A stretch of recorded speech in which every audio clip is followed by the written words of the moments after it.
was like, are you kidding me? Like the most vegan-friendly place on earth. That is such a privileged statement to make because At least when I do this in colleges, from every 10 people, yes, every now and then you get a troll. And even trolls are not necessarily a lost cause. How pathetic it is to sit here and talk about stretchiness of our cheese when that's what's happening to an animal. How low are we right now? hi everyone, and I want to start by saying that if Dr. Richard Dawkins ever decides to go vegan, then the credit would largely go to our incredible guest today. But in my humble opinion, even that wouldn't overshadow the immense impact that he has had so far as animal rights advocate, and of course, the impact that he will have in the future. We'll dive into all of that and so much more. But Dr. Faraz, it's an absolute pleasure to have you with us. And before we explore your inspiring journey, achievements, and invaluable contribution, could you start by giving us a very brief introduction about yourself? First of all, thanks for having me and for everything you're doing. And it's absolutely my pleasure to be here. And that was a very kind introduction. Thank you. Being brief is not one of my uh, strengths, but yeah, I'm Dr. Faraz Harsini. I'm the CEO of Allied Scholars for Animal Protection. I also work as a food system scientist at Good Food Institute, which is another nonprofit where I work on alternative proteins. And I'm originally from Iran. I've spent over 10 years doing animal advocacy, been vegan for about 14 years. And I think that it's a moral urgency, as you can see here. And my passion is to bring this education to other people and unite folks and inspire them to get active, um, so that we can win this fight for animal liberation. Which is probably the most important fight for, I guess, both you and me and so many other activists. And I know that you focus a lot on vegans becoming activist. We'll get to that in a short duration. But before that, I wanted to ask you, you said that you are from Iran and you come from a Muslim background. And now, if I'm not wrong, you are an atheist. And somewhere along the lines, you found veganism. So, can you walk us through this journey of yours? You have been a vegan for 14 years, and like, how did all of this happen, and what were your key trigger points which made you change your thought process in such a manner? About veganism specifically? Yes, and in general Yeah, about your so background, and you, I guess, moved from Iran to US, and like, so your whole journey on these lines. yeah, I think it was one of the philosophers. I think it was uh, Kant, I think, who said that, or Descartes. I can't remember, but he said basically, our thoughts are like a basket where there are good apples and bad apples, and those are things that we inherit from society. And our job is to really, as we grow up, to inspect all these apples and keep the good ones and throw away the bad ones. Um, and so when we grow up, we learn things from society and parents. Some of them are good things, some of them are bad things. And it's our responsibility to pick the ones that are good, keep them, and change the ones that are not. And I think there were a lot of good things that I learned from my parents and society, but also there were terrible things. And one of the terrible things was eating animal products. And I think I always had a soft spot for animals, to a Mhm. point that my bachelor's dissertation, I did my bachelor in Iran, University of Tehran, and then came to the US. I dedicated my acknowledgement page to animals. That's how much I care about animals used in science.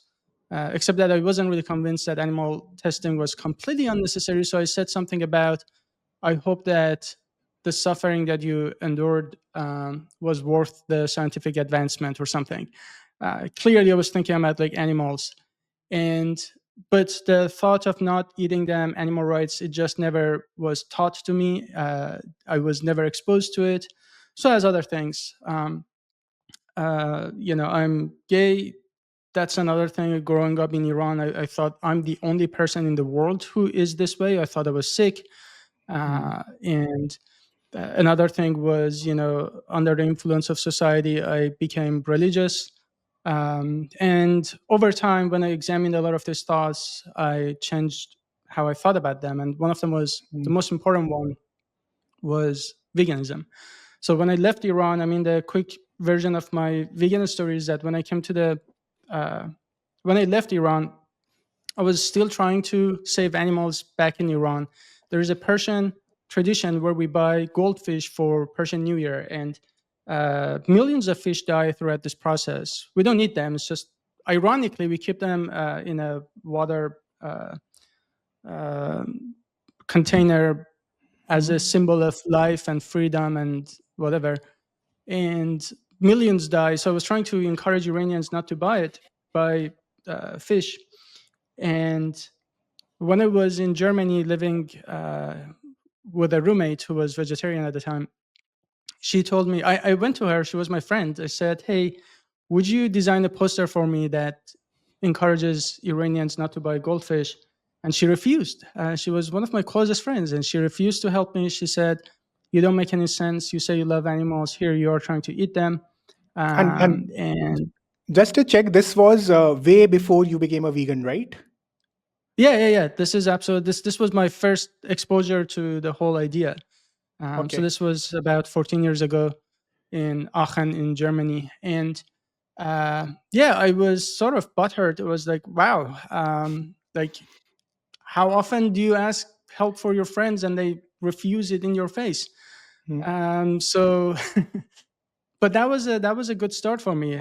She never showed me a documentary. I think if somebody grabbed me way before then and said, Hmm. watch Dominion, this is why you shouldn't be doing this, I would have changed immediately. But I'm still grateful that my friend did that, which is, again, I always say this story because if my friend didn't have the courage to say something and she just wanted to be a good friend and fake and, good friend, and just make me feel better about myself and just help me and didn't Yeah. say anything, who knows how long it would have taken me, if ever, to Hmm. become vegan. So that's why it's so incredibly important for us to use every opportunity to help people, Hmm. Hmm. to see the connection between veganism and um, animal rights, and the fact that you can't really say you love animals and eat them too.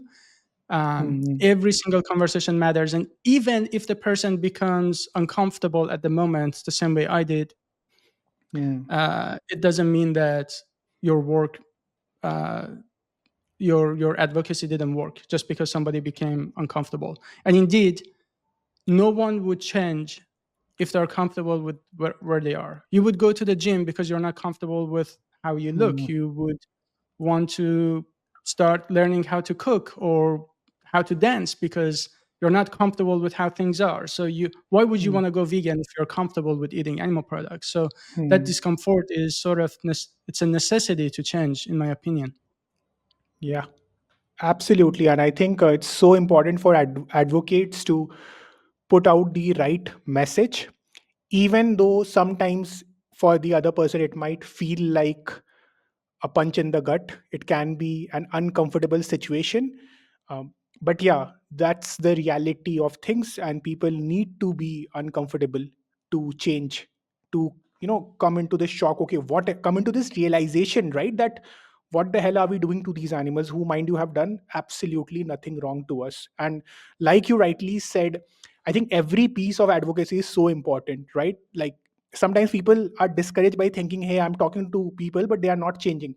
Maybe they'll not change on the spot, but what you have done is triggered or spark a thought into their head, and maybe there can be a certain other chain of events which will lead them to change, right? So that's damn important.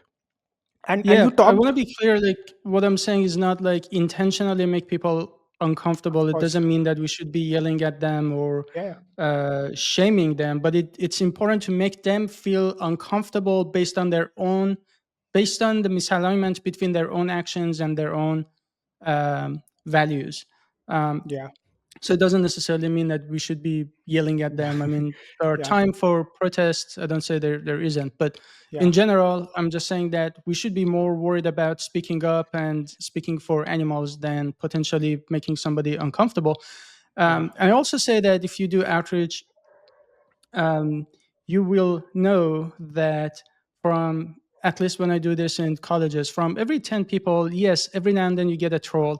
And even Mm. trolls are not necessarily a lost cause. There are Right. vegans today, there are vegan activists today who used to be trolls, and hunters. So that's why I think everyone, there is hope for pretty much everybody.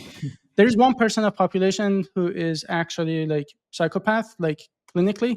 And aside from that 1% that has absolutely zero empathy and sympathy, I think there is hope for the other 99%. So one, yeah, maybe 1 out of 10 is a troll. Maybe 2 or 3 are closed-minded. They're not ready to hear you out. But there is always 3 people who say, I've been wanting to go vegan. I know this is the right thing to do. I'm going to do it later. They just need a little help and support. Mm. There is a few people who have no idea about egg and dairy industries. They're Yeah. completely clueless. How can we expect them to change if they don't even know what's wrong with it? Mm. Yep. And then, so there is hope. Every time you do, anybody who does outreach knows that from 10 people you're talking to, at least one of them is going to change. And that's the one that you see in front of you. And like you said, many of them Yeah. don't change. I didn't become vegan right immediately, unfortunately. And many other vegans didn't. So um, Yeah. we never know. Yeah. Yeah, I think just to summarize, and a very beautiful point that you highlighted, that we don't have to be aggressive all the time, but I think it's important to be assertive and speak unapologetically. And yes, there is place for aggression as well, but yeah, that has to be planned for. Uh, just wanted to check one thing with you. So you have talked about your struggles growing up in Iran, right? And um, do you think that suppressed your identity to some extent? And more importantly, do you think that has also transformed you into the person that you are today, that is such a powerful voice and a social reformer? I think I was lucky that my parents, both of them, were sort of revolutionary at their time during Iran's revolution, and um, they went to a lot of protests. So they always told me about stuff. They always told me not to trust media, which is completely like under the control of the regime, dictator regime. And so they always told me the other side of the story. Mm. Um, and uh, I'm lucky that I grew up in that sort of culture. They weren't religious, they weren't really on the regime side.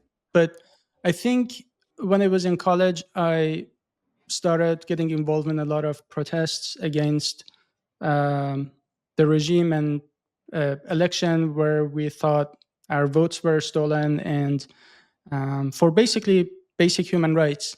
And I saw how quickly this silent, peaceful protest escalated into just massacring people. And I remember my mom said, like, it's not worth losing your life over this. Mm. Nothing is going to happen every time. Just a bunch of people die, and nothing really changes. So, but I told, and I'm the only child, so I told my mom, like, you have 2 options. I either go and would tell you, or I would go and lie about it. And she said, well, at least tell me about it. So, but now when I look back, it really makes sense why she said that under that Mm. specific circumstances. But just, seeing people being beaten up in the head with, you know, batons in front of me, like to a point that they were about to die and bleeding. Seeing people just bleeding from like someone who got a tear gas like landed in his face and losing a jaw, and we opened the door to let them in, to help them out. Um, in my college, I saw a lot of protests when paramilitary forces they broke inside the university, and eventually somebody, Mm. as I was tear gas, someone was like uh, following me with a machete to kill me. Um, And here I had a roommate. He was in Marine Corps, and he was telling me how they were locked in these rooms to, forced to inhale like tear gas. And I was like, that makes sense when you join military. But when I was looking at my teenage um, period, and I was like, it, that's not the right way to grow up Hmm. under that like stress and environment.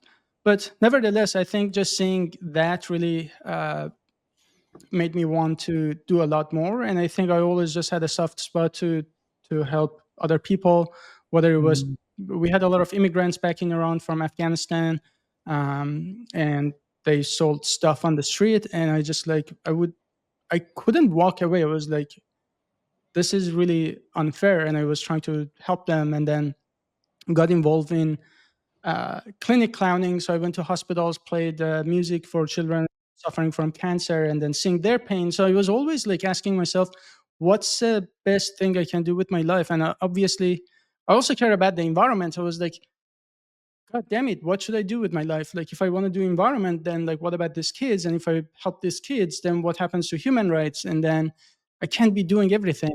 So I decided to just study biomedical sciences because, after watching those kids with cancer, I was like, this seems to be at least something positive I can do with my life right now, given the fact that I like medicine. And, but then after that, I became vegan. And I always describe it as like these bar graphs, like the amount of suffering here, and then different things like wars and human rights. And then when it was animal rights, it just went off the chart. Like the amount of suffering, scale of it, and how neglected it is. It's more than anything else. And that's why I say there are so many things I obviously care about, but if you have to pick one to focus on, I mean, obviously you can care about multiple causes, but if I have to pick my fight, that's got to be animal rights. And I always say, show me something that causes more suffering. Show me something that Hmm. is as neglected and commonplace as animal oppression. I Hmm. will stop what I'm doing today. I'll go do that. But I haven't found that. And I'm looking for it for over 10 years. But the more I Hmm. learn about animal farming and animal exploitation and animal rights, the more I'm passionate that this is it. Hmm. I'm actually kind of out of words because I have two different types of feelings right now. One is that I can try to imagine how it would have been for you growing up in that situation, and even with my best empathy level, I can only imagine to a certain extent. And then from there, I also feel that, I mean, right now, what you are doing, a very few people will be in a position who would have actually reflected on their life at a level like how you have done and found something where they truly fit.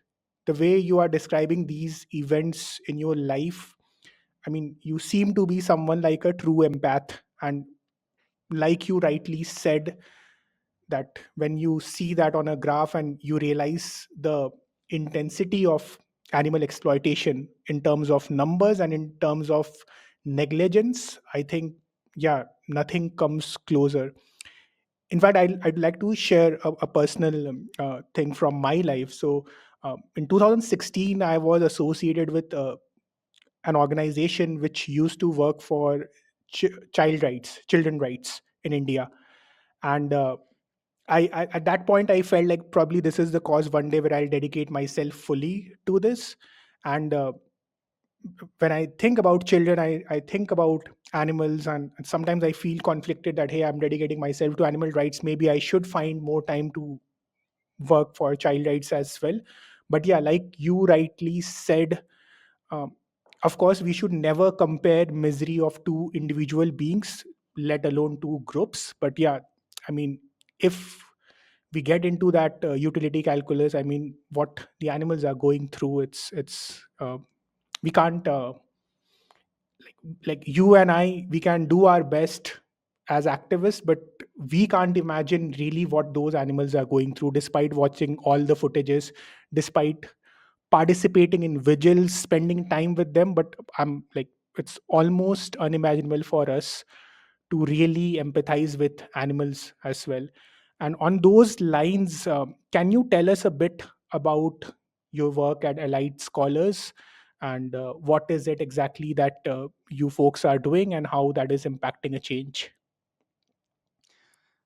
So, as someone who did a lot of outreach, I learned that when I do that on the street, it's great, but I can't really follow up with people. I don't know what really happens. And given the Mm, fact that our numbers and resources and everything is limited, if I want to focus that time and resources somewhere, where would that be? And I think universities is the best place. You have a bunch of young, talented people. They're more likely to care about all these issues than somebody in their, I don't know, 40s and 50s, and they have their entire career in front of them. So if you convince one of them that this is the thing that they should be doing with their lives, just think about the snowball effect of that if you influence their careers. Um, as opposed to talking to someone who already has like children and a family and a job, and in their 50s, even if they become vegan, they're unlikely to like sudden. But younger people are rebellious and they want to make a change, many of them, all that. So universities also have a another advantage where you have tens of thousands of people in you have captive audience. You have tens of thousands of people that you can influence over and over and over with different messages. Today you can talk to them about animal rights, and then you can tell them about nutrition and climate or whatever other aspect of plant-based transition. So you can systematically educate them and follow up. So that's something I really like about doing campus advocacy. And I think that we need to, so there is always this debate, should we ask for individual changes or should we change mm, the system? And I think we need mm, both. But one thing I know that you cannot change the system, you can't expect the politicians to suddenly introduce some magical vegan bill that gets passed. It just doesn't work that way, because if you don't have the base enough people to support it, politicians are muppets. They just mm. want to do something that elects them next Le- time, right? They're that not going to le- do something that goes against their constituents' will.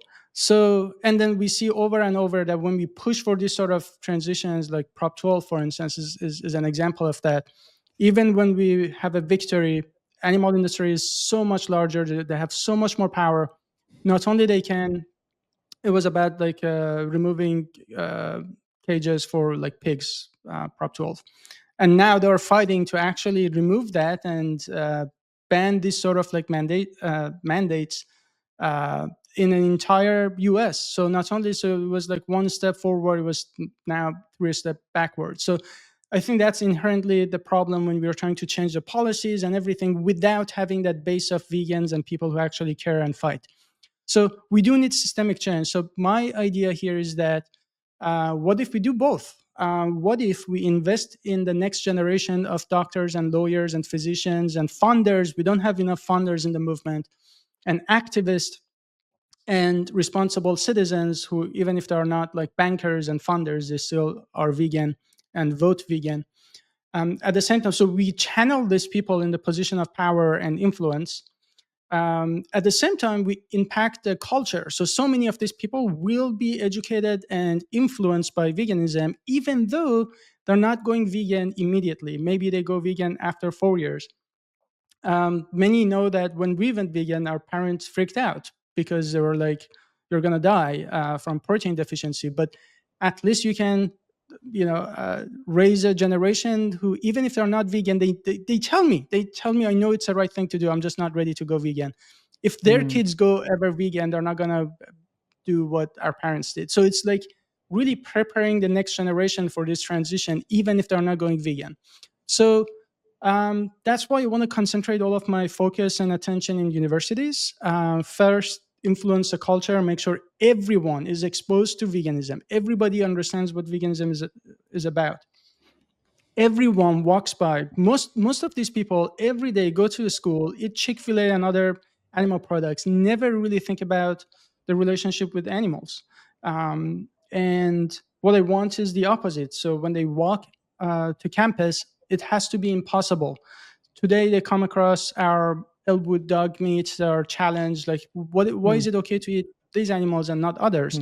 Hmm. Um, Next day they come at another booth where we say, love animals, grab a cookie, and Yeah. it's obviously a trap. They come and get their cookie, and we're like, not so fast. You love animals? They say yes. We ask them, like, do you love if you love animals, do you eat them?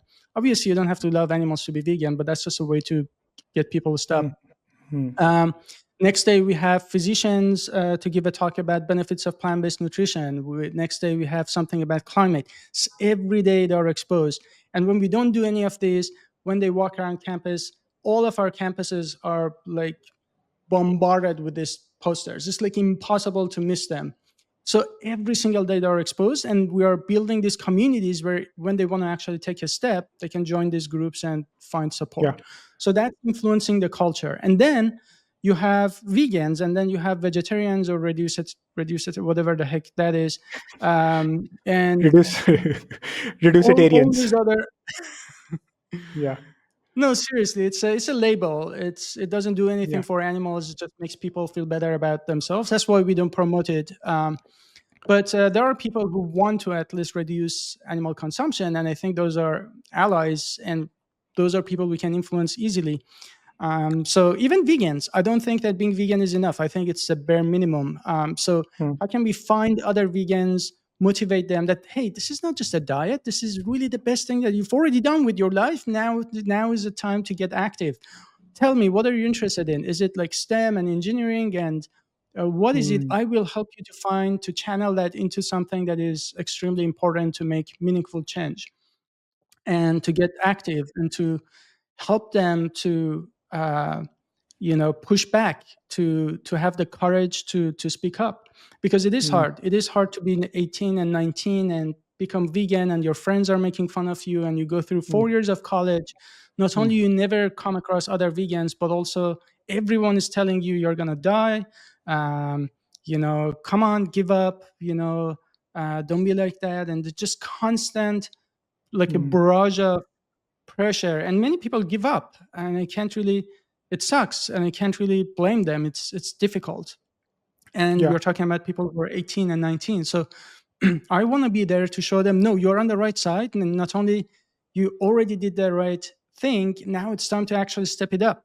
So that's Hmm. why I want to bring all this uh, energy and attention to universities, and for the first time build an infrastructure in all universities where we train activists, where we inspire the next generation, and when we influence the culture. But my goal is, instead of having like sporadic student groups that are called different things and they go away after 2 or 3 years, um, to have it like a centralized movement that's So systematic. So is this like a curriculum that you have formed with different universities? Like I'm just trying to imagine how is it different from, let's say, an activist like me going into colleges and doing lectures from time to time, because that is like only one interaction. But from what I hear, you are engaging with them in a long term manner. So can you elaborate on that part a bit? Yeah, so it could be a part of curriculum, but what we do for the most part is we registered as a student organization. So that allows us to use university spaces and book rooms and all that. So it's an official student group. Just like we actually studied other groups that did that. Christians do it, and conservatives do it, and they are called Like, the exact same thing. i- is Um, it is it equivalent to that of, let's say, like the Turning Point? I'm not familiar with Turning Point. I Um, th- I think I think they are a conservative groups who go to colleges, and then their leaders will interact and record that. So something of that sort I can imagine. yeah, so Federalist Society is one example. They focus on law students, and they manage to have 6 out of 9 Supreme Court justices affiliated with them by just training students, and they're conservative. Hmm. Christians are always like that, so they always like CRU is one example. They're Hmm. always on campus doing different things. Hmm. It's a student group, but it's sort of supported and orchestrated by external groups. Okay. So that's really the model. Um, Okay. And so our groups are all the student run, but they get support and mentorship from us. And then we travel to all of these campuses and help students on the ground. Yeah. So yeah. Okay, interesting. The turning point that I was mentioning, if you are aware of Charlie Kirk, he's a Yeah, renowned yeah. conservative. Yeah, I think he goes to colleges and does this. So I thought it's something like that, but I get the idea. So essentially, I want to add something very quick. You yeah, yeah. mentioned like you give a talk, and I noticed that a lot of us do that. Like Mm, you do it, and then Earthling Yet does it, and all that. And I yeah. noticed that when Earthling Yet, for instance, goes to a college, vegans are excited. They show up. Some people are inspired to become vegan or get active, and but then he leaves, and everything sort of fades away. There is no Mm, infrastructure to use that momentum. So mm, the idea is that our outreach and educational seminars, it's systematic. And what that means is that mm, every event builds on the other one. So when mm, we invite some people to join this talk, then we invite the same crowd to come to the next one. And then whoever is interested gets follow-up emails, and then there is a mm, community for them to get support and help them get active. So instead of having sporadic once in a while talks, mm. I want every semester multiple talks and consistent exposure and so on. Yeah, absolutely. That makes so much sense. In fact, just the other day, I was talking to someone um, who's in the process of registering an NGO, and they wanted to see how we can collaborate. And this was one of the things which I mentioned as a pain point, that I go to these colleges and now I've done a decent amount of lectures, and because of social media presence I get invites to some of the decent colleges in the country. But what I feel is like, what's the follow up action? Okay, some people are inspired in the moment. At the most, as an individual or with my team, we can get them on social media platform, getting them to follow the relevant pages based out of India, animal rights pages. Yeah, but there's no systematic thing where we are tracking, okay, can there be a curriculum around this? So I think what you're, and that's why I said that um, for this interview and even otherwise, I've been following your work for some time. I know Natalie Fulton. So the way you have channelized this whole process is ac- it's absolutely remarkable. And I hope that in future we have stuff like this in other countries as well, where we have chapters where essentially whatever the work that we are doing, the momentum that is created in that moment is then carried forward in a systematic way, right? And totally agree with the point with regard to students as change makers, right? Because we just don't need vegans. We of course need animal rights activists, but it makes so much sense to have animal rights activists in position of power, like a certain politician, a certain policy maker, a certain Supreme Court lawyer, and so on and so forth, right? And that is the seed that you are trying to plant today. So yeah. And also, if I'm not wrong, you work with these colleges and focus on food change, food menu change, right? Can you talk a bit about that? Yeah, so in general, we have three pillars. One of them is outreach, to make it impossible to walk around campuses and not come across something about veganism. The second pillar is systematic education, where we have doctors and physicians and scientists give lectures, and we do movie screenings and all that stuff. And then the third pillar of our work is menu changes, where we work with dining halls to actually shift menus to plant-based. And the way that we are different than other organizations doing the same thing is that we focus on our students to push, because universities don't Mm, want to change as long as students mm, don't want change. mm, So we really coordinate students and mentor them and help them to directly reduce animal consumption on college campuses. And the easier it is to be vegan, the easier it is mm. to help people to go vegan on Yeah, campuses. The easier yeah, that is, then the more vegans we're going to have. So it's a positive feedback loop that I'm yeah, trying to create. And the more you do it, the better it gets. And I want to yeah. be very clear. This is a problem that we can solve. It's done before in other areas. It doesn't take a lot of resources. With very little money and resources, we've been able to do this in 20 universities. And um, it doesn't take that much resources. Like, there are things that I don't know if it's going to happen or not, but this is something that we absolutely can fix. And to make it impossible for everyone, for 20, 30, 50, 60,000 students in one university to be exposed to veganism every single day and every single week. Mm, It's not impossible. And all I want you to imagine is that every person you admire today who's vegan and is doing something big, I guarantee you that 99% of them became vegan by accident. Somebody like somebody told them something, and if that person wasn't in the right time and didn't say the right thing, who knows what would have happened. I can name you all these leaders of animal rights movement, and most of them would not have been doing what they're doing if it wasn't by chance. And I just think that we can't rely on educating people by chance. We can't, this movement cannot rely on chance. It has to be systematic, it has to be intentional. And mm, every goddamn person who goes through universities every every single day of those 4 years and medical school and throughout medical school and law school, they have to be exposed and educated on these topics.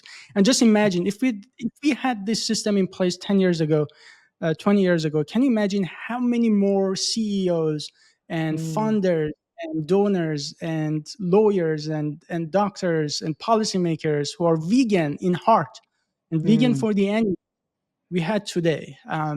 Well, we didn't do that 10 years, 20 years ago, so it's time to do it. But the good news is we can do it, and I'm doing it. All we have to do is to really scale up. So that's a good news. Yeah.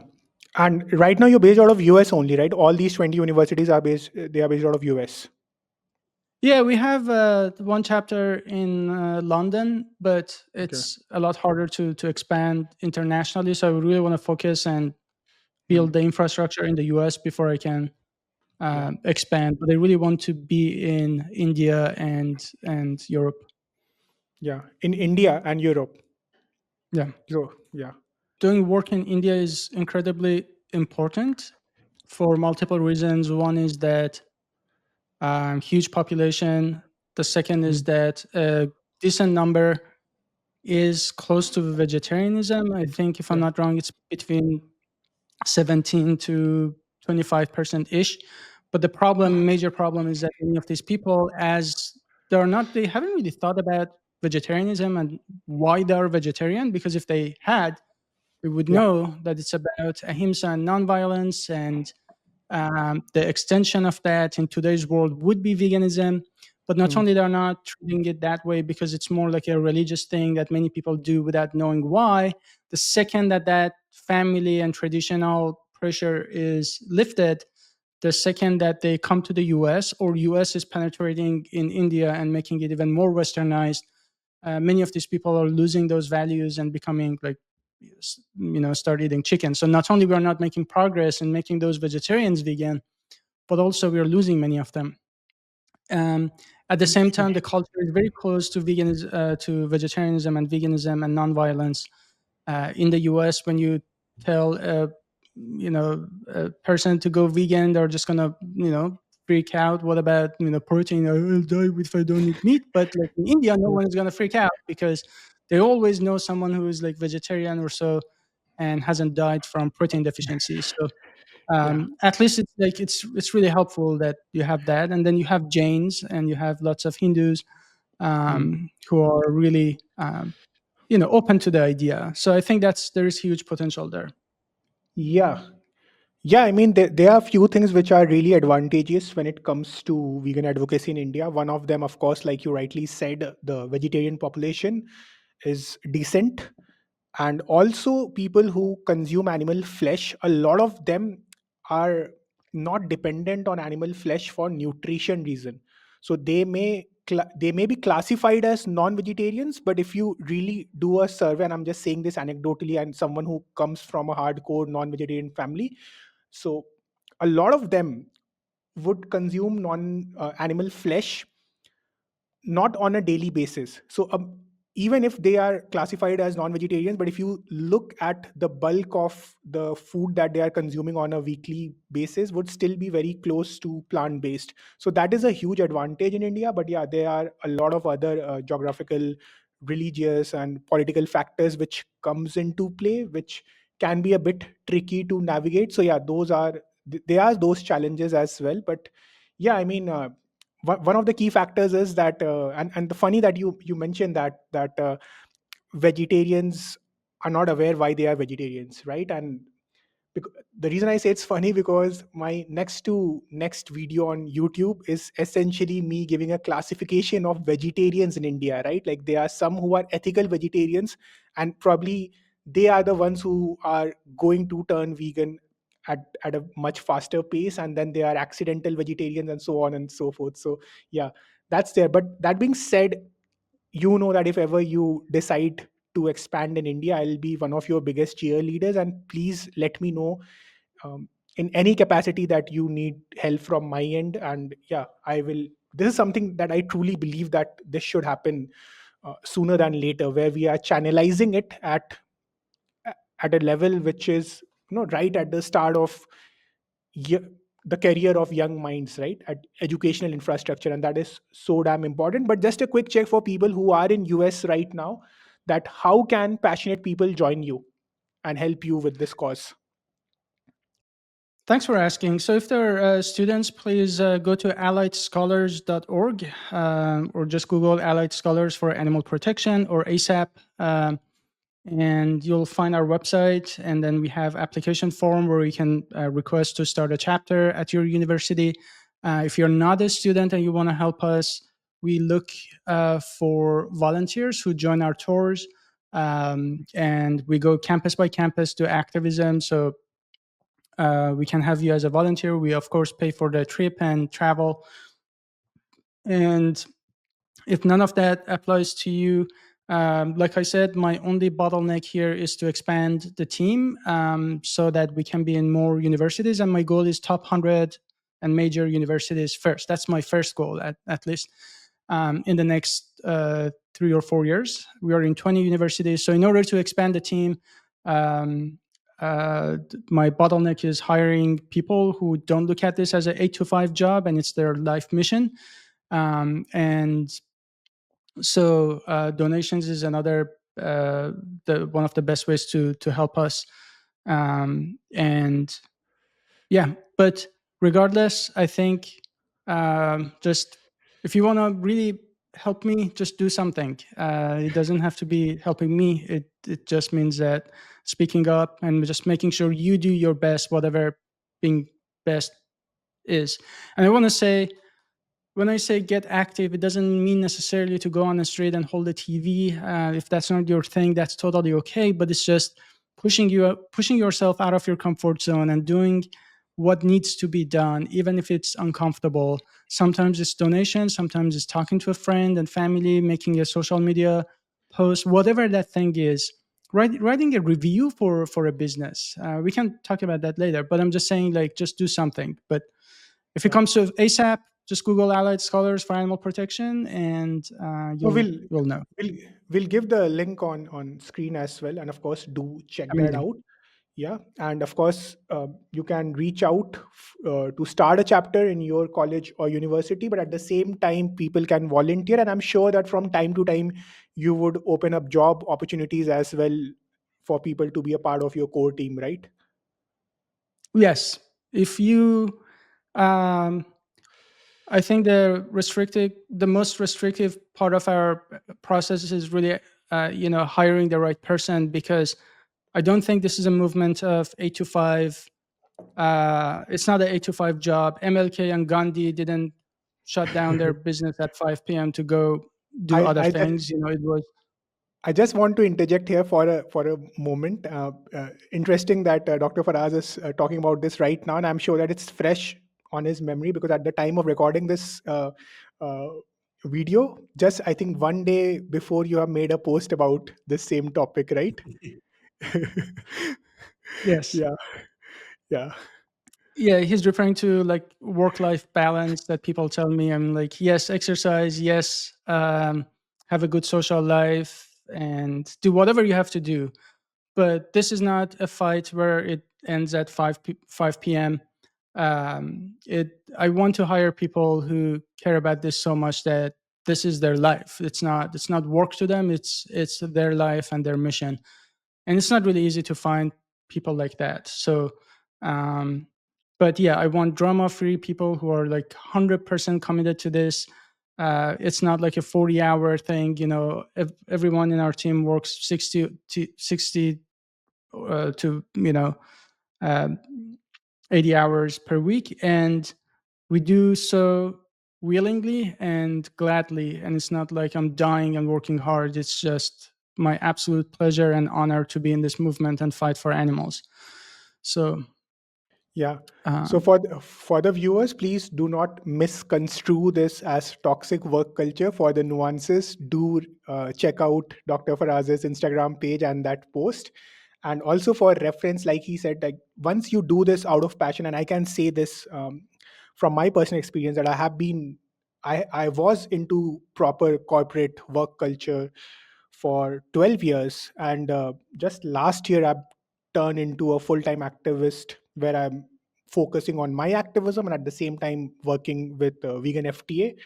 And yeah, once what you're doing is completely in alignment with your life forces and your passion, and you know that this is the cause that I'm willing to die for, legit, the kind of work, the investigation work that we are doing, sometimes we are literally putting our life on the line. And if we are willing to work for it, yeah, then the whole discussion around work life balance goes into a different tangent. So of course there are nuances to it.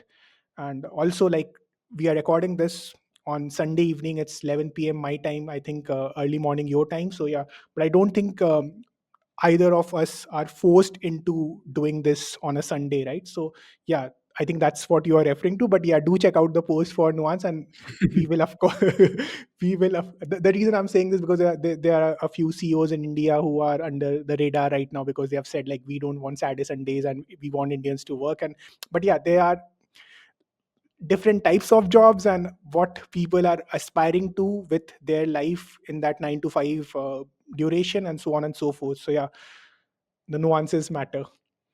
uh, yeah, but for sure. that being said, slight change of gear. I talked about Richard Dawkins with your introduction, but I would like to take your view on what's your take on people like Richard Dawkins who are very logical, appears at least as empaths who care about social topics and logical, and seem like the perfect candidate for someone to go vegan, not only go vegan but also become animal rights advocate, but at the same time are not, right? And I read your heartfelt letter that you wrote to him.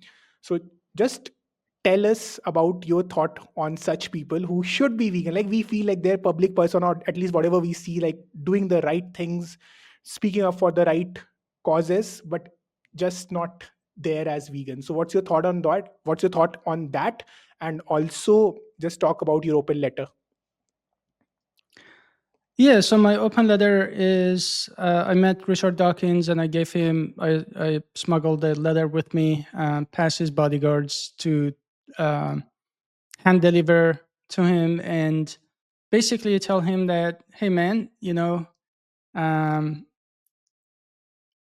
you have this legacy and you have spoken a lot about animal rights and speciesism, even analogies such as we're going to look back at what we do to animals later on, the same way today we look back at like slavery.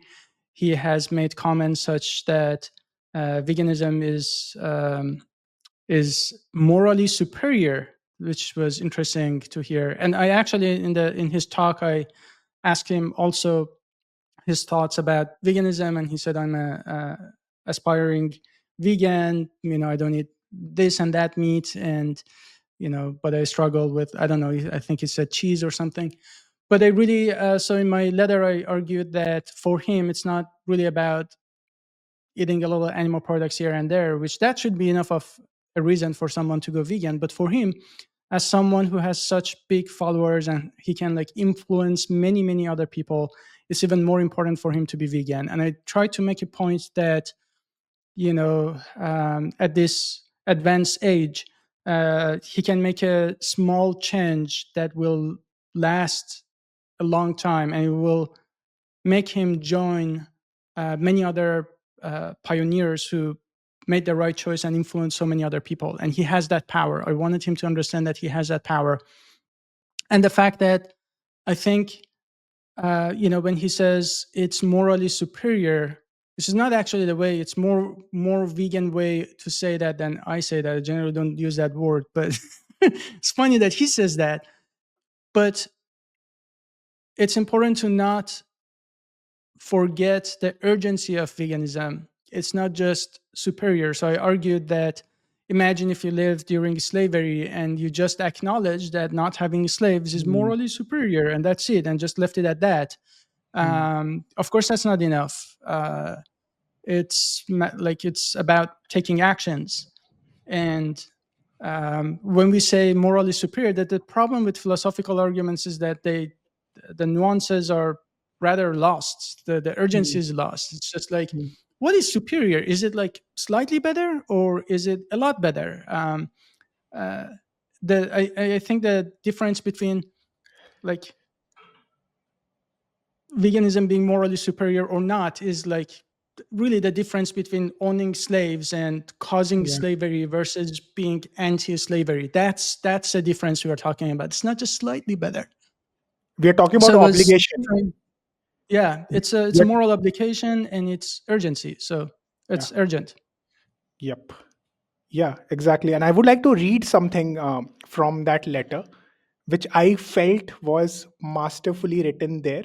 Because I'm sure people know, but just in case if you don't, Richard Dawkins is an atheist and he is a debater on this topic, and he mocks a lot of religious beliefs and practices, including the concept of heaven and hell.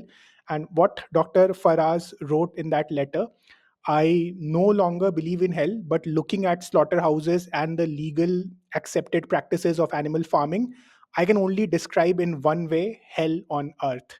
And for someone like Richard Dawkins, I'm sure that should be a hard hitting line. I hope so. Yeah. You mentioned that he's a very logical person, and I respect him for that for sure. But I want to be very clear that a lot of times we expect people who are logical to make logical decisions. However, what we oversee is that um, uh, people don't make what we, I guess, dismiss is that people don't make decisions based on logic. They make decisions based on how it makes us feel. If you Emotions. Yeah, we no matter how logical of a person you think you are making your most of your decisions based on how eventually you end up feeling about it. And if Hmm. you make terrible about it, you'll make different decisions than if you feel good about it. So and that's why I think you see people who identify as very logical and scientific minded people like Richard Dawkins. And I spent a lot of time in academia, and spent Hmm. I think the closest I ever came to burning out was being in academia, hanging out with all these MDs and PhDs and MD PhDs and people with postdoc, and just saying the dumbest shit, or that they know they have money, they had so much money, they had intellect, they could hire a vegan chef if they wanted to, they knew all the reasons to be vegan, and still just were, you know, flexitarian, quote unquote. I don't know what that means. Um, Yeah. yeah, I like just if we are ranting, I was just in a conference on alternative proteins, and I was the only vegan there. I'm sitting at this table. I refused to eat with others for the most part, but there was one event that I had to go to, and so I asked the waiter to remove cheese, and then that started the discussion at my table, which is good. This is the benefit of being veganism. If I was reducitarian and I just accepted what they gave me, this discussion would have never happened. And Hmm. someone said, wow, um, I admire you, it's hard. I was like, where are you from? And she's from like Denmark.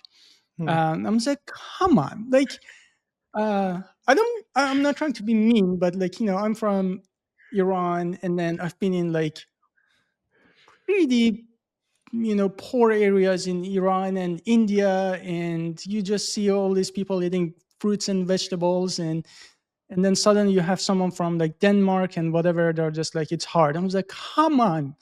And then, but I encouraged her. I was like, these are the reasons. I explained to her about like dairy and all that. But then there was this other guy sitting beside me, and he's a postdoc. Okay, no, he actually had his postdoc in, and then he says, yeah, sometimes it's really expensive. I'm like, really hard. It's hard to come by. And then I was like, where do you live? London. I was like, are you kidding me? Like the most vegan friendly place on earth. And then he says, yeah, sometimes it's expensive. I was like, the dietary aspect of veganism is like any other diet. You can make it very expensive. You can make it really cheap. You can eat French fries and Oreos. You can eat whole food plant-based. But I can tell you one thing, that cheapest and healthiest foods like beans and legumes and rice and pasta and stuff like that, they're already vegan. And he tells me like, sometimes it's hard to find beans. I'm like, in London, you live in London, and you have a goddamn postdoc. Like, I don't believe that you're dumb. I think that I was like, okay, let's be honest. If you want to be vegan, there's nothing to stop you. And he said, yeah, it's just like I don't want to. I was like, great. So we are making progress. That everything that you said was an excuse. You just don't want to do that, and that's okay, because now the question becomes, do you think that your taste and pleasure justifies harming animals? And I think that was actually a good progress, because as long as someone is just giving themselves all these stupid excuses, we are not going to make progress. I think the discomfort there was to at least face it, that all right, every time that I'm eating meat, egg, dairy, I'm putting my pleasure ahead of animal suffering. So I at least wanted to clarify that, and I think I did that. But rant over. No, it's not over. Now it's my turn. So, so essentially, I think one of the most irritating things that even I find as an activist is when a well sounded logical mind comes up with fallacious argument. That's one. And sometimes they'll even accept, like how you said for Richard Dawkins, they will accept that veganism is the quote unquote morally superior position, and yet they will continue their life the way it is, right? Because then there is one thing as accepting something as in a logical reasoning format, and there's other thing to take accountability for that and then changing your life, right? So that's one thing which is very irritating. The another thing is sometimes I find these people of privilege and who will come up with such silly excuses. Just the other day, I was seeing a podcast of one of the actresses in India who's a major social media influencer with probably more than 50 million on Instagram, probably in the top 10 or top 50 influencers in India. And she mentioned that she became a vegetarian for animals, which is a good thing, appreciate that. But then she said that she is yet to go vegan, and she'll do that once she finds the right replacement for cheese. I mean, come on. There are people who live their life as foodies, right? They just live for eating food, and they have turned vegan, and they have found amazing alternatives. Shout out to all the amazing entrepreneurs and chefs who have created such amazing alternatives. And this person who is right there, like when we talk about privilege, with so much of influences, giving out a statement something like this, where they can't go vegan because they have not found the perfect replacement, then who else is supposed to find the perfect replacement, right? So yeah, these things are really irritating. Privilege was the word I was looking for. But yes, absolutely. Like, we have the audacity to sit here and talk about cheese, forgetting about a mother cow who has to have her babies taken away and sent to slaughterhouse 7 times. Imagine raping someone 7 times, 6 or 7 times. Hmm. And I've done investigations in Texas. I've went to dairy farms. They literally showed me that these are babies we day one separated from their mothers. You see Hmm. that cow with a X mark on her. So she just gave birth. Where is she? The other side of the dairy facility. Her baby is already being sold. They showed me. And then there is a truck, the milk truck or whatever, and it says from farm to table with all these happy cows on it. It's like absolute lies and bullshit. And then we have the audacity to be, you know, to sit here and just say, but I want cheese. Oh, the vegan cheese doesn't like stretch. It's like, I don't care. I love cheese, and I don't care if my cheese doesn't stretch. Like, how pathetic it is to sit here and talk about stretchiness of our cheese when that's what's happening to an animal. Like, how low how low are we right now, right? So, and I in some ways I sympathize, because I think there was a point in my life, even when I thought about animal suffering, I remember telling myself, I'm sorry, animals, I just love meat so much that I could never go vegetarian. And I'm so sorry, it's like 1 second of killing you, but I just love meat so much. And that's what I told myself. And today, when I look back, I think that's just the lowest I've ever been as a human being. Like this, I Mm, can't get lower than that. mm, Um, yeah. and I don't know. I think that maybe I'm hoping that this is not how people really um, are. I think it's just the games that our brains play. Mm, It's like a defense mechanism, not trying to really think. Because I know everything I just described about dairy, but that person is not thinking that way, right? It's really important. That person is not thinking that way. They're mm, just looking at one side, which is cheese and the foods that they like to eat. But it is our job as activists to make that case that, hey, mm, first of all, here are your alternatives, but most importantly, veganism is not a diet. It's the ethical principle. Think about the animals. And the best question, I mean, the best question I've learned to ask people is that uh, the second that they agree with me that veganism is the right thing to do and whatever, at the end of the conversation, I always ask them, so after this conversation, are you going to go vegan? mm, And they say, I don't know, you made some good points. I'm going to think about it, whatever. I ask them this one simple question that I learned from Anonymous for the Voiceless. It was like, if you were in place of animals, how yeah. urgently would you want that to end? Yeah. Or another version of that I've heard that I really liked, like, how many more animals do you think have to die before you make this transition? Is it zero, Yeah. ideally? Is it one? Is it 10? How many more do you think they have to die? But I Mm, think to ask these questions, we actually asked Richard Dawkins as well. It was like, if you are in their place, how urgent do you think this is? And I think that really helps people to change their perspective. It's all matter of perspective. If you say mm, I guarantee you, being vegan is harder for some people than others, depending on mm, their socioeconomic class or allergies. But I know a vegan who has not nuts allergies and soy allergy, and like for him to go to a vegan restaurant is for me to go to a steakhouse. mm. Um, that's how limited his options are, and he still manages to be vegan. So if he can manage to do that, then what are you talking about? Like, what other excuse do we have left? Exactly. I think people have lost perspective, or, of course, like you rightly said, the mind plays its own tricks, cognitive dissonance, conditioning, nurturing, all of that is there.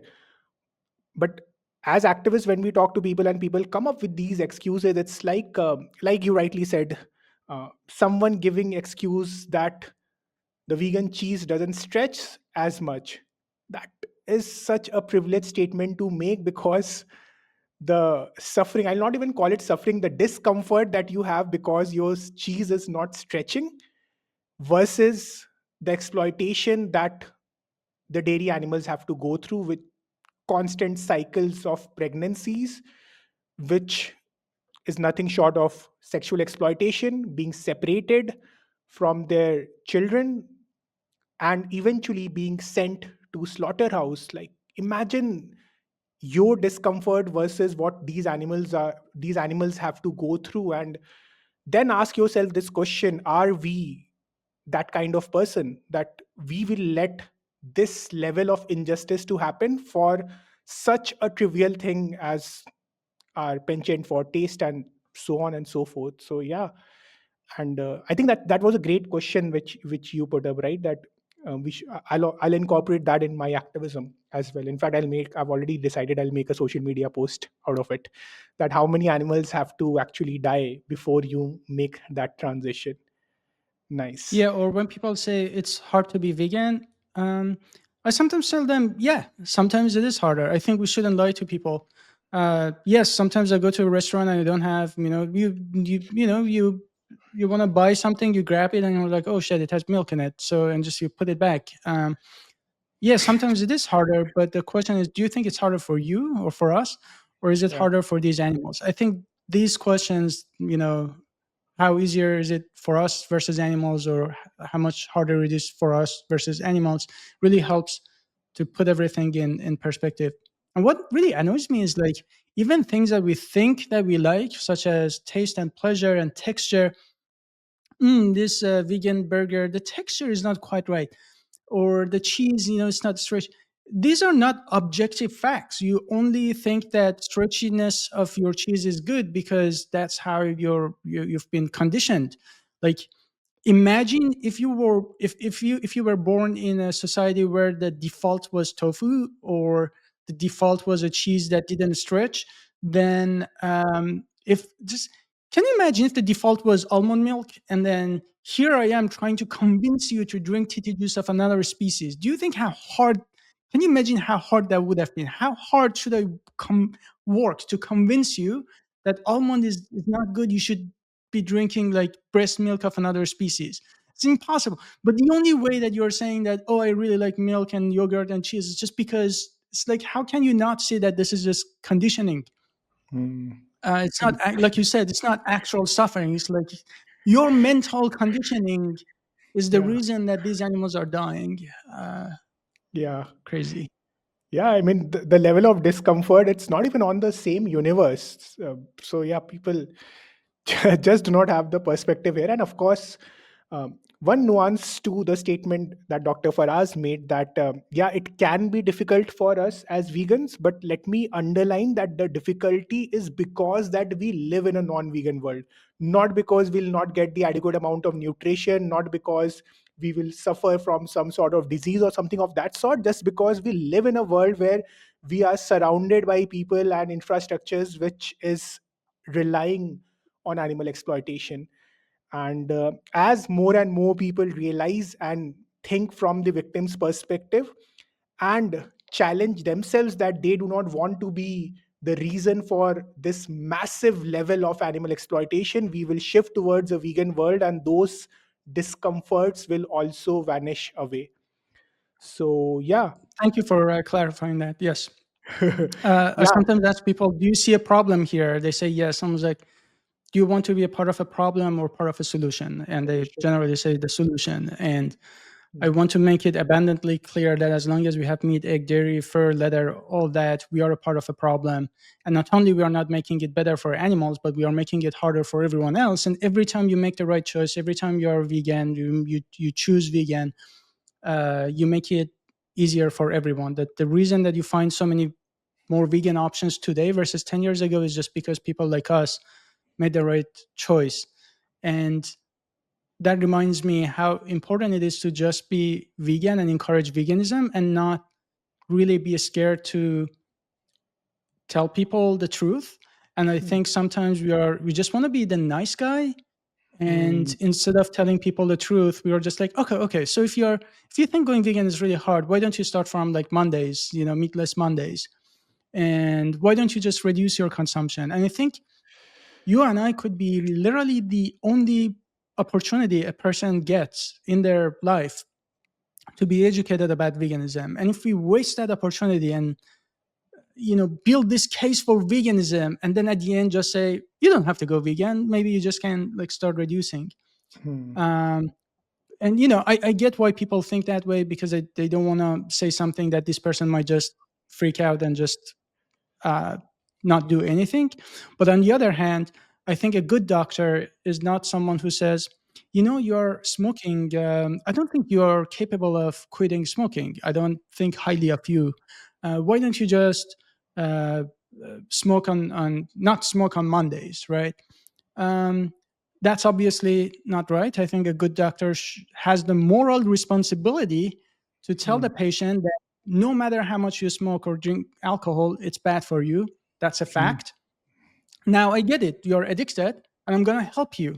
Maybe let's start from your next meal and make it completely, vegan. A doctor might suggest, I know that let's give you some nicotine gums. That Hmm. way, we are dealing with your addiction, and then we can help you, to stop smoking altogether. So I think Hmm. we have that responsibility to make it abundantly clear that it's not a gray zone. It's black and white. You're either a part of it or not. And the good analogy to make that very clear is I try not to really talk that much. I rather like them reach to answer themselves. And so a good way to ask that is like, imagine if I was beating a child or a dog, and then I said, well, what would you try to do? They said, like, I'll try to stop you. I was like, great. So what if I just said, I'm gonna beat this child once a week, once a month? What is the frequency that is acceptable for me to kill or harm another individual? And they say none. I was like, that's, they get it. When you say that way, they get it, that there is no I'm meatless Monday or reduction. And when you advocate for veganism, they still have this choice. They can, many people do so. Many people would end up being vegetarian first, but you had one opportunity to make your case and encourage them that Hmm. you got this. Hmm. And so we shouldn't waste those opportunities because we are insecure. Because down inside, we are just insecure. We don't want to be the bad guy. It's hard to push people, and we are worried that people might not do it. But Hmm. um, I think that's the only opportunity we get, and we should use it. Yeah. Yeah, I think philosophically speaking as well, when we talk about animal rights and we talk about this abolitionist approach, that we want to abolish animal slavery. We are not here to make things slightly better for them. If we realize that what's being done to them is an injustice, then an injustice should stop. It should not gradually go away or make the perpetrator feel better about themselves by reducing a certain degree of injustice from their practice, like how you rightly talked about the example that you gave, beating the dog example. That being said, I also feel that, and this is not a very popular opinion, but I feel, being in the activism for so long, I feel there's a competency gap as well. Like Dr. Faraz, you rightly mentioned that that's one opportunity to make the case for animal rights. But the question is, how competent is the activist to make that case for animal rights? And I think that's where putting into effort on learning about activism, having great communication skills matter a lot. Otherwise, those are like lost opportunities, and sometimes people are all over the place on how they track the conversation, so on and so forth. And eventually, like, they will say something, some more often, like many a times, people will say something ridiculous and end up talking on the lines of welfareism. So yeah, that is very important. I think there's something you also agree with. You make a lot of posts about vegan becoming activist, and would you like to talk about that aspect? That one, what can activists do to become better activists, and what are some of the resources out there and by which people can get into more activism? For sure. First of all, I really think that veganism should not be a word, because we don't have a word for somebody who doesn't rape. We don't have a word for someone who's not racist. We don't have a word for someone who doesn't litter. We shouldn't have a word for somebody who doesn't exploit animals. Just the fact that we have a word for veganism just shows you how commonplace animal exploitation is and how neglected it is. And because of that, I think just being vegan in today's world is not just, it's really just a moral baseline. It just means that you are not actively participating in this massacre. But a true vegan, I think, is when you understand the depth of suffering and just compare it with any other form of injustice. Let's say I always ask myself, if it was 200 years ago and slavery was going on, would just the mere fact of me saying that I'm not participating in this, but you do you, who am I to judge you? Do I want to be that person, or do I want to say this is, you know, wrong, and this needs to stop. And I hope that I use every opportunity in my power to educate others, my friends and family, and whatever it takes to liberate these people. And I can't tell you what I would do because I'm not there, and it's really hard to grow up in that environment to make the right choice. But the test for that today is the case for animal rights, right? So that's why I love everyone who's vegan, who had the courage to, go against societal norms. It does take guts, and so I love you for that. But I also want you to consider that it may not be enough. It is not enough. And just remember that every second, 5,000 animals or even more are dying, just land animals. And when I say veganism is a moral urgency, imagine if you heard that your dog or cat is in trouble, you'll just drop everything you're doing. You'll run into rescue and saving them and helping them. Except that in this case, it's 5,000 of them per second just being killed, and billions of others trapped and slaved. And so that just means that and then also imagine the number of vegans that we have and vegetarians if they could go vegan. Imagine the power we had just today. Imagine how much closer we would have been to a vegan world if we weren't cupcake vegans, and instead of baking cookies and just say, hey, I'm not gonna judge you. We just had the courage to know that we should use everything in our power to promote veganism, whatever that might be. So please do something. And when I say do something, it could mean so many different things for different people. Sometimes it makes sense for you if you are making a lot of money to donate and not change your job if you think that you're making a lot of money. Other times you feel like you're miserable. The best way you could contribute, especially if you're younger, is to quit that job and just do something else. I don't necessarily mean just join the nonprofit. It could be for profit. You judge that. But sometimes it's with our careers. A simple way to contribute is many places, oftentimes we love to complain. And I'm like, complain as much as you want, but the world will change if you take action, not based on your complaints. We go to a restaurant, we don't like their lack of vegan options, and we just complain. Don't just complain, do something about it. Most places on Google review have less than tens, or sometimes like 200, 300 at most reviews. Just imagine if every vegan who went there and ate and didn't like the food bothered to write a review. You could just plump that place's reviews easily. Vice versa, if you eat in a vegan restaurant that you really like. How many of us know a vegan restaurant we really liked? They went out of business because they couldn't last, right? So if you like it, you write a positive review. If you don't like it, you encourage them. Can you imagine if 100 vegans decided to write a review for a business? How much more pressure we put on those businesses to have more vegan options and make it more available and make it incredibly easier for many other people to go vegan. It's so simple. It doesn't require you to confront anybody. Just behind your computer, on your phone, you can even copy paste most of your review. Simple things like that. But also just getting active and going on the street. And I want to make this abundantly clear that just because you're not comfortable, it's not good enough of a reason not to do something. Because I don't like outreach. The last thing I want to do is to go out of my way to tell someone what to eat, what not to eat. In this case, who to eat or not. But I don't even speak English. So if if English is your native language, you already have a head start than me. So it's like anything else. You do it enough times, you watch other people you admire, you practice, and you just become good at it. But it's not, going on the street and talking to people in parties, whatever opportunity you have. It's just like having this animal rights active in your mind. I think that's what an activist is. I can't prescribe anything for you, but just make sure that this covers everything, all other actions that you do throughout the day. Yeah, Yeah. exactly.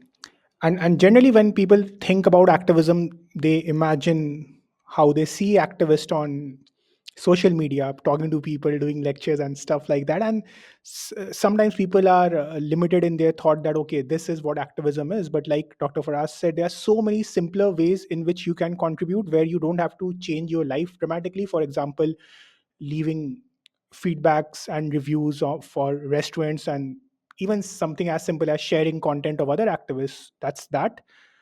And one framework which I tell everyone that, okay, first see what you are good at, and then also see what you aspire to become, and then you see that can you use this into activism, can you transfer the skill set that you have and what you aspire to become into activism. For example, someone can be a great UI/UX developer, website developer, graphic designer. Can they work as a freelancer or with some of these other organizations and help them have a greater reach, right? For example, there are people who are digital marketeers. Can they help someone like Dr. Faraz to reach out to a larger audience on social media? So there are endless opportunities. And in fact, I'll again share this bit with you. So for my personal activism, I was like doing activism as an individual with some of my friends here, going on streets and social media and all of that, right? And what I was doing for my corporate job, that is something I liked, but I did not like the fact that I was not channelizing it towards animal rights activism. And that's where this opportunity came up. So where I am essentially, where I've essentially transferred my skill sets to build up this organization. So I come from an operations management background, and that is my core job here. So there are, I think, endless opportunities. The only thing is that we have to look out for them, and not endless opportunities, because I think the opportunities need to become endless. And that's where Dr. Faraz said earlier that we need more donors and money pumped up in this space as well. But I'm sure that people who are passionate and are ready to hustle and find certain opportunities, they will find great opportunities within the activism space as well. Yeah, something I generally tell our students is that I can't tell you exactly what you should be doing.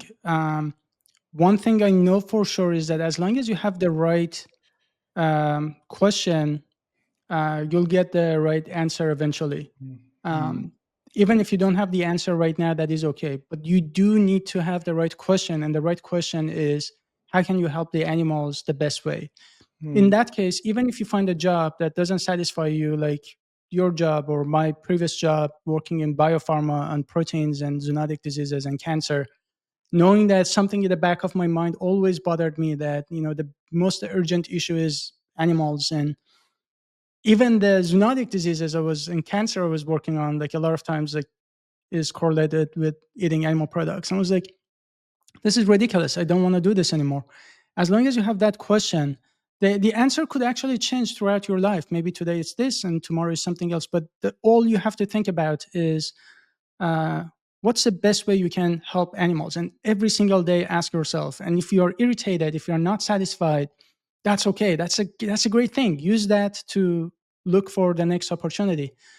And I can guarantee you one thing, that if you obsess yourself, if you immerse yourself with any cause, in this case, animal rights, if this is the thing that you think about every single day, and you surround yourself with the right people, not people who bring you down, but rather people who make you even more active and people who inspire you, after a while the right opportunity will come to you. If you don't find it, then you will make it. If you realize that there's not enough funding, you're like, maybe I should be the person who brings more money. And I've seen a lot of animations are so good, and it's really hard to make animations and they're really expensive, but some of them are like tens of millions of views. And it's like, maybe I need to go and actually learn the skill and just do that. Whatever that might be, the answer might be very different, but it's a matter of like immersing ourselves and just not lose the sight that this is the most urgent thing and we have to do whatever it takes, even if it means that we should go learn new Yeah. techniques and skills. Absolutely. And not just learning new techniques and skills, but also getting prepared for that right opportunity. I so relate with this that 3 years back, I decided in my head that I have to dedicate my life to this cause.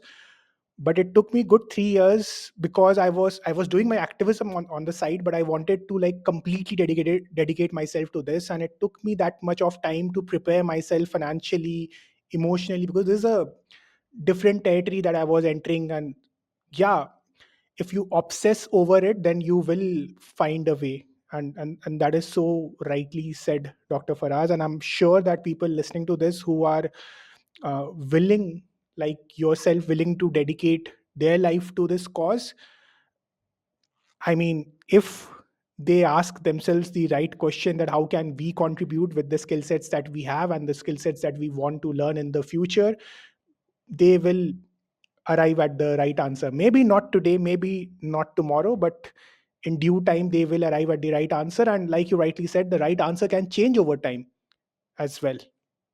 It can change, and maybe you never find it, and that's okay. I mean, life is pursuing all these questions, and if you don't find it, that's okay. But the all that matters is that you're at any given time you're giving it your best, and you're acting based on best available data. And just to give you some hope, Mm, many of big CEOs of plant-based foods or other sort of like alternative proteins, like Just in the US, for instance, Just mm, Mayo or Just Egg, that company. Josh Tetrick, the CEO, he had no background in food. What do you think he mm, studied? He was a lawyer. He knew nothing about food. But one day he was like, there are like X number of, like, I don't know, hundreds of thousands of species of plants, and one of them should taste like egg. I'm gonna find it. And he had, I don't know, $3,000 in his bank account, and he's just like, he just never gave up. mm, And that's a trend that I see so many times. Many of these CEOs, they did not have the right background. All they had mm, was just passion, and then they just like tried different things and failed, and they just never gave up. Uh, mm, and you see the same trend in like a lot of influential vegan activists, and you look at their pages, they weren't like, everybody who starts on social media probably started with 10 friends or followers, right? But what they just never gave up. They made videos, even if it wasn't, perfect. And uh, they had to learn, they had to watch other people and learn, but never gave up, and now they're so good at it, and they have that. And so sometimes it's something as, when I say getting active, maybe look at your social media, and if you don't have enough uh, vegan posts, maybe a good start would be just sharing your story. Sharing your story of mm, like why you became vegan is one of the easiest way that is not mm, confrontational to just like share with the world why you went vegan. No one is going to judge you. You're not telling anyone. You just say, I became vegan because I learned this and that, and you can go from there. But there is mm. just like so many ways. Yeah, so many ways. And of course, social media is a great leverage today. Doesn't matter if you have followers, or like anyone today has at least 500 friends on Facebook, at the like 200 to 500 friends. And if you tell your story, you're still reaching out to that many people. Imagine talking to 200 people face to face, right, in an auditorium. Like, that's overwhelming number of people. Like, we are so tuned to social media numbers that we don't realize the power of even s- numbers such as 200 and 500, right? So please go ahead and tell your story. It's a great medium. And of course, the bottom line is, try to push yourself out of the comfort zone and see how you can contribute for the animals. Unfortunate reality is that we do not have enough soldiers fighting this war. We are certain that at one stage we will be in a position to win this, but I am afraid that that stage has not arrived, and that will only happen when more and more number of people who are already vegans become active for the animals in a more serious manner than how they are doing it today. Absolutely. I always say, like, think about other people who are not vegan. They never shy about to tell you about the wonderful steak and burger they had last night. And every single day I went to work in biopharma. Every time I step in the break room, someone was like talking about animal products, hunting, fishing. They don't shy away from that, but we always feel like embarrassed for doing the right thing. Mm. um, you know, all these social media influencers and everyone nowadays just puts a camera in front of themselves. Like you have a cardiologist who tells people they shouldn't be eating oats because oat is horse food. Okay, that's the logic of a cardiologist, that you shouldn't be eating oats because oats is. So that person is putting a camera in front of himself talking about, shedding on veganism, yet we are here like shying away from like speaking the truth and something that is absolutely important to talk about all the time. So Yeah. don't be shy. We just this is a fight that will never end. It's the same thing as racism. Like, Racism. did MLK win? I don't know. Racism still exists, but he made a lot of progress. But the focus shouldn't be just like, Mm. what is success of vegan movement? I don't know. Is it banning slaughtering, or does that end animal exploitation? I don't know. I don't think so. I think as long as humans exist, there will be animal exploitation. So a true vegan world may never come, the same way that a true unracist world, or a world where no one is raped and nothing is stolen and there is no war, Mm. may never come. But Mm. that doesn't mean that we shouldn't try. Mm. At the end of the day, we can only control our actions, and knowing that we gave it our best and finding meaning in our lives in focusing on Mm. the right thing. Mm. Yeah. Of course, as long as humans exist, animal exploitation, human induced animal exploitation will also exist the same way that human induced human exploitation exists, right? And you talked about like what's the definition of the win for a vegan movement is. I'll share because I've thought about this a lot, obsessed over this question, and the closest that I've come to answering it is that the day we have legal protection for all animals is where I mean, even if we have that, there'll still be animals who will be exploited by humans, but I think that will be a huge step in the right direction. And of course we are um, far off from that, but that is one of my dreams, to have legal protection for all the farmed animals. Hopefully someday we'll reach there. And of course the vegan world is the dream. I think that will be the most beautiful world that we'll have in terms of our existence. But yeah, don't know at this stage, like we are still far from it, but we have to do our job. And funny that you mentioned about the oat milk, the oats, eating oats is not healthy because it's horse food and stuff like that. Would you like to share the most disappointing, ridiculous anti-vegan post that you have seen on social media? Oh my God, there are so many. And please don't shy away from naming the person.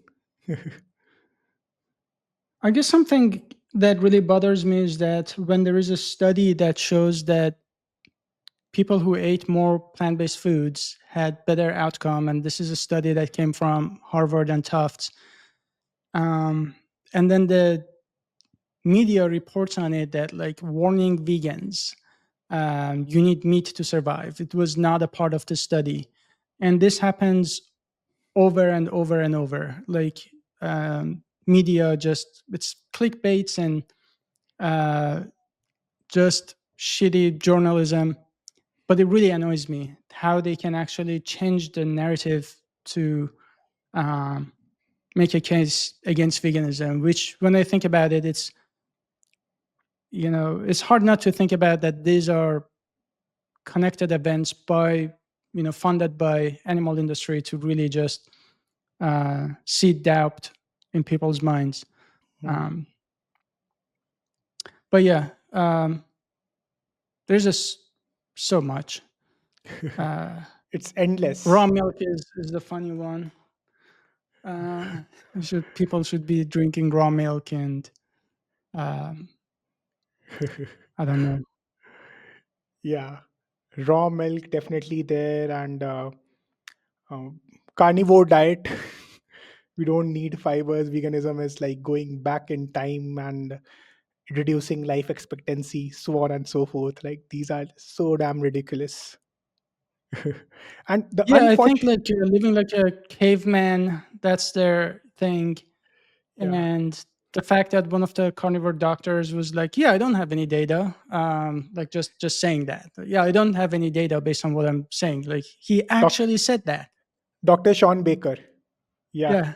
yeah, he actually said when in one of that is so damn funny, man. He's a he's someone who's an influencer, influencing people to consume carnivore stuff, like go on a carnivore diet.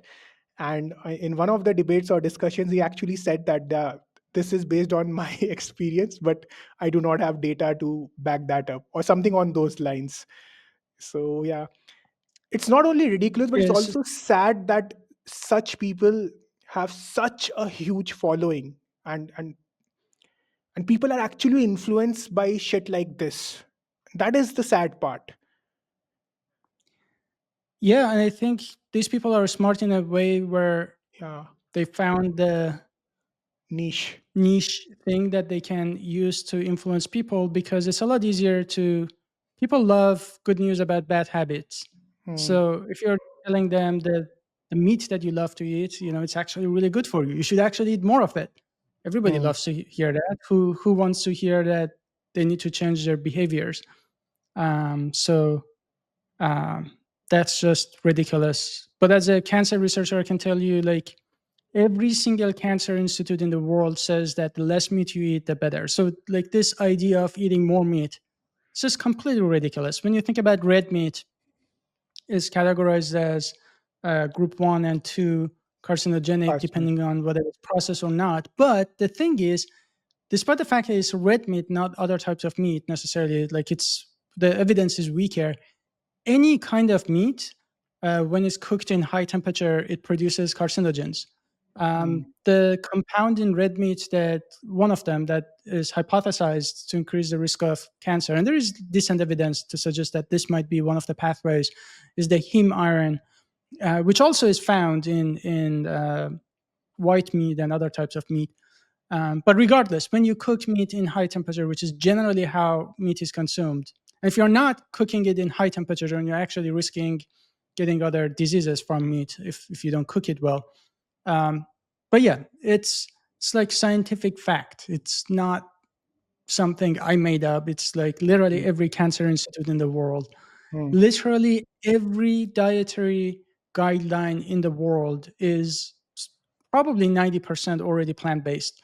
Um, Even USDA's, even like, you look at the plate, it's 25%, 50% fruits and vegetables. It's every dietary guideline in the world, no matter like Canada, Switzerland, and Austria, and Germany, and the US. 50% it's already fruits and vegetables, and another 40% legumes and nuts and seeds and whole grains, and some include like a little bit of meat, and it's just like 1% at best. It's like these people are absolutely ridiculous, but unfortunately, like you said, people love to hear that stuff, Yeah. and work with anecdotes. So Yeah. When vegans say that someone like a Dr. Sean Baker, Paul Saladino, they are clowns and illogical, stupid people, I disagree with these vegans because I feel that they are damn smart people who have identified the fact that they are illogical people around who love their biases to be confirmed, and hence they are acting on the gullibility of these people to become social media influencers. I think they are smart. It's strategic for them to put out content which is not based in science, which is highly illogical, which is detrimental to human health, but they still do it because they know that there's a large audience to consume that nonsensical shit. yeah, and it's really hard when you think about, there are all kinds of misinformation and disinformation, but like there are some that literally cost people and animals their lives, and I really think that these people should not, like, I don't know, Hmm. um it kills me because it's, to me, I mean, you look at it, it's just like some garbage that they posted, but to me it's like someone could just take this and go with it, you know. Yeah. um It's equivalent to advertising for cigarettes. Like, you know it's harmful, but you are still doing it because of your ulterior motives. So yeah, I mean, it's disgusting actually. So yeah. So Dr. Faraz, at the end of generally at the end of these discussions, I ask my guests to give two pieces of advice or thoughts, for one for non-vegans and other for vegans. For vegans, I think you have made it very clear that everyone should become active for the animals, go out of your comfort zone and think how you can help animals. But what is that one piece of advice that you want to give to non-vegans? for non-vegans, I would say that I know where you are because I used to be there, and there are very few vegans I know from birth. I think most of us were where you are today. Most of us said the same things. I could never go vegan. I really love cheese or meat, or grew up conditioned to eat animal products. Um, but I think the true question is between you and yourself, just looking at what happens to animals and understanding that, really trying to clarify what veganism is. If you think about it as a diet, it's really hard to act on it. But if you think about it as an ethical principle, that's where I think Hmm. you can get a lot of benefits. So uh, look at what happens to animals and ask yourself, is this the best of humanity? Is this really where we should be? And do you want to be a person who Hmm. is a part of that problem? Do you want this injustice to happen with your money, with your hand, in your name? Or do you want to be a part of a solution and just say, you know, enough already, and I want to not be a part of it. I want to be a part of solution. Um, and I always say that sometimes it's hard to understand what veganism is, which simply means that we reject exploitation of animals. But I think Hmm. a better way to describe it is really what it's the other way. Like arguing against veganism is arguing that For we exploitation. should exploit animals when we don't need to. Hmm. And I really encourage you to understand that veganism is not to find a better way to exploit animals. It's not just to remove cages. It's not to find a better way Hmm.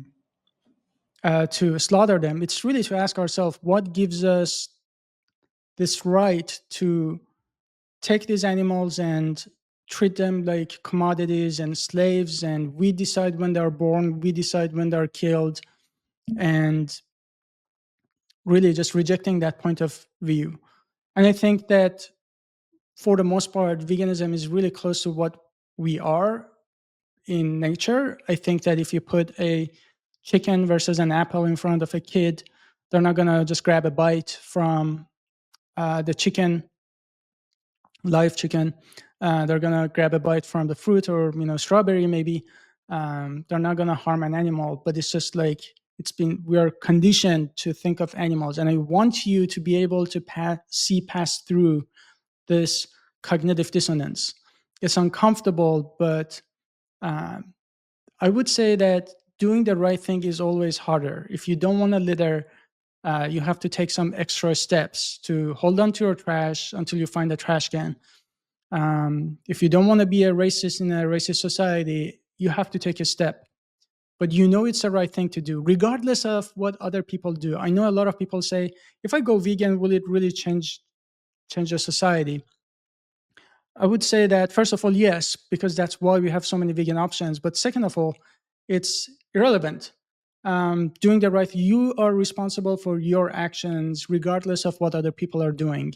If you go to a society where everyone is racist, you're not just going to turn to racist because, hey, am I going to just stop racism altogether if I'm not racist? Of course not. But you know it's wrong. You don't do Hmm. it.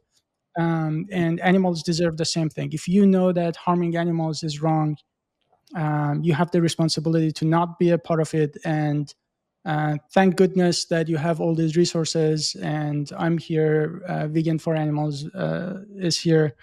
And just reach out. It's not hard to figure out, but you got this. And the right time to do it is yesterday. So there's that. And for vegans, please speak up. This is the most urgent moral issue of our time. There is Absolutely. nothing else. And I know that you may care about other things in your world and you rather want to speak up about other topics. But I tell you one thing, I have a lot of students that care about so many different things. They want to go become a lawyer to defend immigrant rights or, help sexual harassment victims and children and so many other things. But I tell you one thing, which one do you think an average person is more willing to do? Advocate for children and women or animals? I would Hmm. say there are so many more people interested in doing those sort of advocacy. It doesn't mean that they get enough attention, but I tell you that there's so many other people who are not vegan and are more than willing to fight for anything else. Hmm. Uh, Ironically, while causing animal suffering. But how many people do we have with your skills and intellect and capacity who want to actually fight for animals? Very few. And so when you think about where to put your energy, just ask yourself, like, what's the most neglected form of suffering? I'm, uh, I'm gay. I come from a country where homosexuality is punishable by death. But, I managed to find my way out, and now I have a freedom to speak about it. Hmm. Yeah, the political environment makes it harder and easier, but I can say anything I want without losing my head. Hmm. Um, and but think about animals. Like today, no matter where you are in the political spectrum, if you go to someone and say, like, do black and white people suffer the same? No one is just going to say, no, if you stab a black person, they're not going to feel pain. But Hmm. that's where we are when you come to veganism. But like people are arguing that plants have feelings.